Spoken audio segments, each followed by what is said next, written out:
أعوذ بالله من الشيطان الرجيم بسم الله الرحمن الرحيم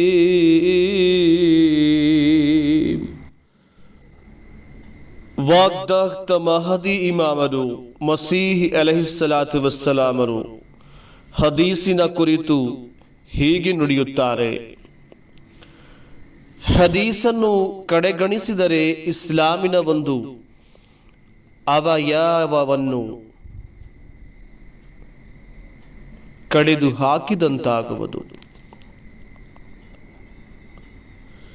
ಆದರೆ ಪವಿತ್ರ ಕುರ್ಆನ್ ಮತ್ತು ಸುನ್ನತ್ಗೆ ವಿರುದ್ಧವಾಗಿರುವ ಹದೀಸು ಮತ್ತು ಪವಿತ್ರ ಕುರ್ಆನ್ನಿಗೆ ಅನುಕೂಲವಾಗಿರುವ ಹದೀಸಿಗೆ ವಿರುದ್ಧವಾಗಿರುವ ಹದೀಸು ಅಂಗೀಕಾರಾರ್ಹವಲ್ಲ.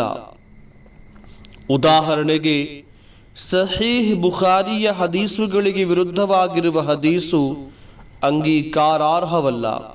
ಏಕೆಂದರೆ ಅಂತಹ ಹದೀಸನ್ನು ಅಂಗೀಕರಿಸಿದರೆ ಪವಿತ್ರ ಕುರ್ಆನನ್ನು ಮತ್ತು ಪವಿತ್ರ ಕುರ್ಆನಿಗೆ ಅನುಕೂಲವಾದ ಹದೀಸುಗಳನ್ನು ತಿರಸ್ಕರಿಸಬೇಕಾಗಬಹುದು.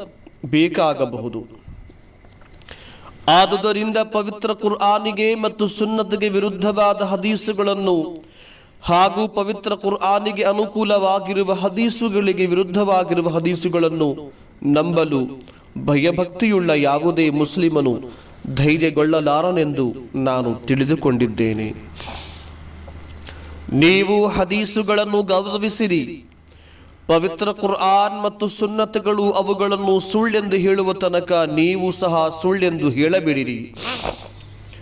ಪವಿತ್ರ ಪ್ರವಾದಿ ಪ್ರವಕ್ತ ಹಜರತ್ ಮುಹಮ್ಮದ್ ರಸೂಲುಲ್ಲಾಹ್ ಸಲ್ಲಲ್ಲಾಹು ಅಲೈಹಿ ವಸಲ್ಲಮರೆಂದು ಎಂದು ಅವರು ಹೇಳಲ್ಪಡುವ ನಿಖರ ಹದೀಸುಗಳಿಂದ ಲಾಭ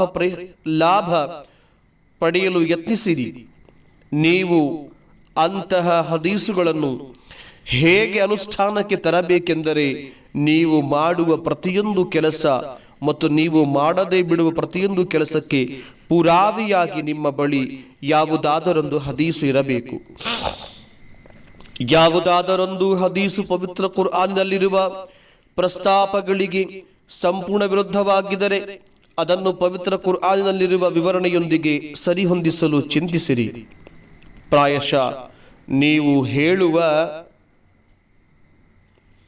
ವೈರುಧ್ಯ ನೀವೇ ಸ್ವತಃ ಊಹಿಸಿದ ಆಗಿರಬಹುದು.